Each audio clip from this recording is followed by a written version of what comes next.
이제는 거의 이 정전에 다다른 상황이거든요. 휴전 협정이요. 헤즈볼라는 미국이 제시한 휴전안을 검토를 마쳤고요. 그러면서 이제 이스라엘이 달려있다고 얘기했습니다. 그러니까 이스라엘이 이 휴전 협정을 받느냐 안 받느냐라는 얘기가 되겠죠. 그러면 이스라엘 받으면 휴전이 될 것 같습니다. 그러니까 사실은 헤즈볼라 공격하면서 네타냐후 총리는 많은 것을 얻었죠. 그리고 많은 이스라엘 군인들이 죽어요. 많이 죽고 있어요. 그러니까 더 이상 전쟁하기 어렵습니다.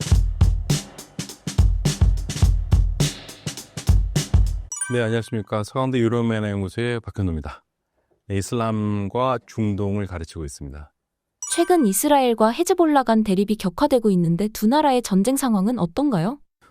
이제는 거의 정전에 지금 다다른 상황이거든요. 휴전 협정이요. 방금 제가 확인한 걸로는 헤즈볼라는 미국이 제시한 그 휴전안을 검토를 마쳤고요. 그러면서 이제 이스라엘이 달려있다고 얘기했습니다. 그러니까 이스라엘이 이 휴전협정을 받느냐 안 받느냐라는 얘기가 되겠죠. 그러면 이스라엘 받으면 휴전이 될 것 같습니다. 이스라엘과 헤즈볼라가 휴전을 하게 된다면 이팔 전쟁의 양상은 어떻게 흘러갈 것 같나요? 근데 이팔 전쟁과요 헤즈볼라 휴전은 별개의 문제예요.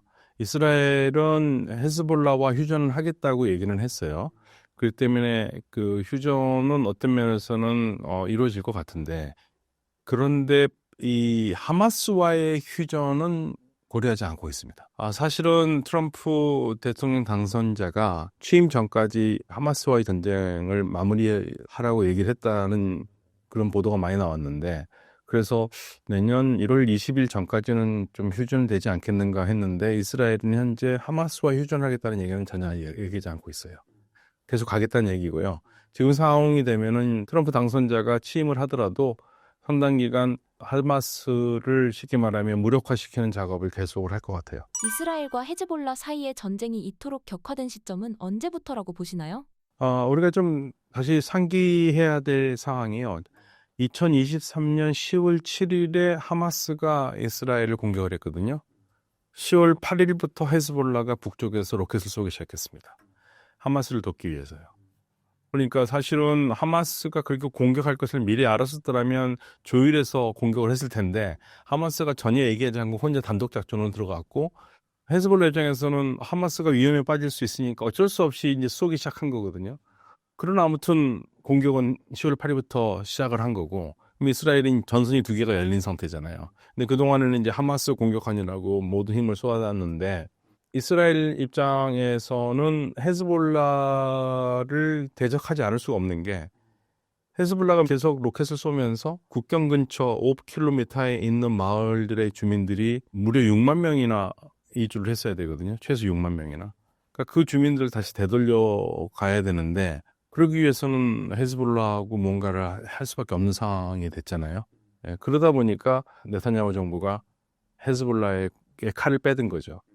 그러면서 사실 인기는 더 올라갔습니다. 왜냐하면 고향을 떠난 사람들이 다시 고향에 돌아갈 희망이 생기니까, 그전에 이스라엘 정부를 굉장히 비판을 하다가 헤즈볼라를 공격하니까 이제 고향에 돌아갈 수 있다는 생각과, 그리고 이건 진작 했어야 되는 건데 이제 하는구나, 좀 늦었지만 잘 됐다 하면서 이제 지지율이 올라가게 된 거거든요. 그러니까 사실은 헤즈볼라 공격하면서 네타냐후 총리는 많은 것을 얻었죠. 하마스 공격으로 잃었던 점수를 많이 따긴 했습니다. 그렇지만 헤즈볼라와의 오랜 전쟁은요, 이거는 이스라엘에게도 굉장히 피곤한 일이거든요. 그래서 어느 정도 휴전을 하지 않을 수가 없는 상황이 온 겁니다. 압도적이죠. 물론 이스라엘이 압도적으로 공군력은 뛰어나지만, 그렇지만 헤즈볼라가 가지고 있는 미사일이나 로켓 전력이 만만치 않거든요. 그리고 실질적으로 이스라엘 정부가 군을 투입해서 최소한 5에서 7km까지는 올라갈 생각을 했는데, 리타니 강으로 완전히 밀어붙이고 그 위로 올라가려고 생각했는데 실질적으로 많이 올라가지 못했어요. 이스라엘 군대만으로는 2, 3km밖에 못 올라갔다. 그동안 투여한 노력에 대비해서 사실은 헤즈볼라로부터 안전거리를 확보하는 게 굉장히 짧은 거죠. 힘이 딸린 부분도 있습니다. 그리고 많은 이스라엘 군인들이 죽어요. 많이 죽고 있어요. 더 이상 전쟁하기 어렵습니다. 그래서 물러나는 그런 상황입니다. 이스라엘과 헤즈볼라가 휴전을 하게 되면 하마스에 대한 이스라엘 공세가 더욱 심해질 것으로 예상하시나요? 아니, 사실 하마스와의 전 싸움은 이미 끝난 거예요. 가자 지역에서 이스라엘이 하고 있는 거는 하마스가 산발적으로 공격을 하는 거를 막고 있는 거거든요.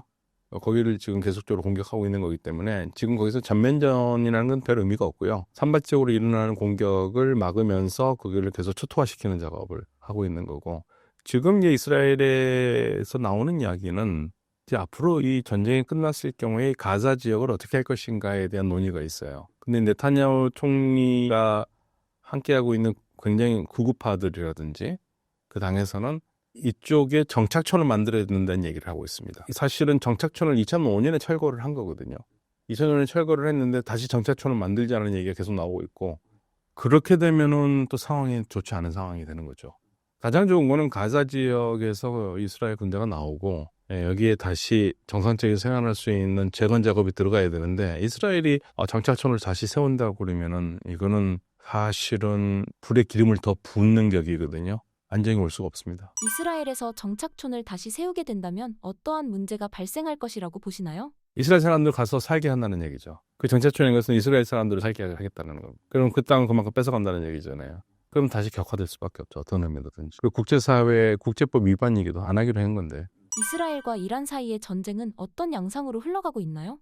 지금 이제 이란이 4월 1일에 이스라엘이 시리아 영사관을 공격을 하면서, 이란의 시리아 영사관을 공격하면서 이란이 이제 보복을 했고, 또 이스라엘도 또 재반격을 했습니다. 4월 달에 한번 1차 큰 흐름이 있었고요. 그리고 그 이후에 이스라엘이 이란 대통령 경축식장에 왔던 이스마일 하니에 하마스 지도자를 암살을 했고, 그리고 헤즈볼라 나스랄라를 암살을 했고, 그러면서 이란이 도저히 참을 수 없는 상황이 돼서, 근데 참았는데 휴전이 안 되노니까 이란이 10월 1일에 제2차 공격을 했죠. 이 2차 공격이 상당히 컸습니다. 182기에 이르는 탄도미사일로 공격을 했는데 이스라엘이 못 막는 게 상당히 많았어요. 그래서 이스라엘이 그 충격이 컸고, 이스라엘도 당연히 반격을 했죠. 그래서 10월 26일에 반격을 해서 이란은 피해가 없다고 그러고 이스라엘은 우리는 성공했다고 그러고, 어떤 말이 맞는지 모르겠습니다. 우리 전쟁력을 서로 거짓말을 많이 하니까. 그런데 한 가지 우리가 놓치지 말아야 될 것 중에 하나가, 이스라엘 쪽에서 나온 정보라고 하면서 영국의 전직 MI6 요원이었던 분이 이스라엘 공격을 실패했다고 얘기를 하고 있어요. 그런데 이제 이 부분이 조금 저도 갸우뚱한 게, 이스라엘이 총 3차 공격을 했다고 그러거든요. 1차에 들어가서 먼저 이란의 방공망을 전부 다 무력화시키고, 그다음에 2차, 3차에서 필요한 거를 타격을 하는 거죠.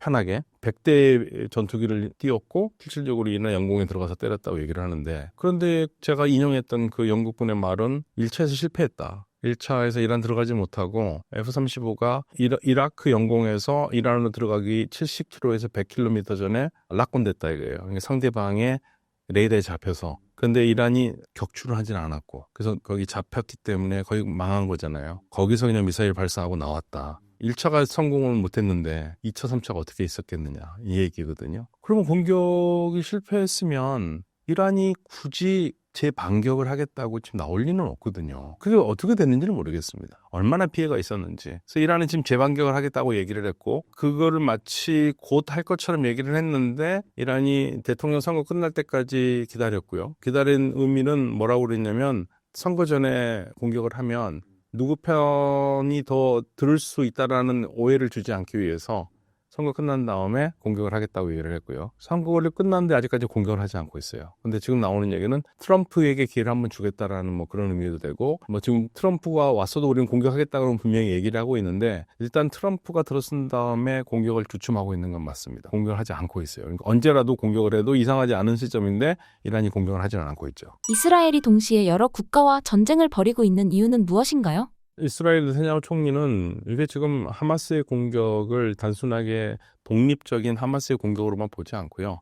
하마스를 지원하고, 그 다음에 헤즈볼라를 지원하고, 예멘의 후티 반군을 지원하고, 이라크 시리아의 민병대를 지원하는 그 뒤에 바로 이스라엘의 멸망을 기도하고 있는 이란이 있다고 보는 거고요. 그래서 이스라엘은 이번 기회에 이란의 영향력을 제거하겠다. 이게 항상 네타냐후 총리가 얘기하는 새로운 중동입니다. 새로운 중동에는 이란의 영향력이 완전히 제거가 돼서 이스라엘과 아랍 국가가 평화롭게 무역할 수 있는 그러한 세상을 만들고 싶다라는 게 네타냐후 총리의 생각이고요.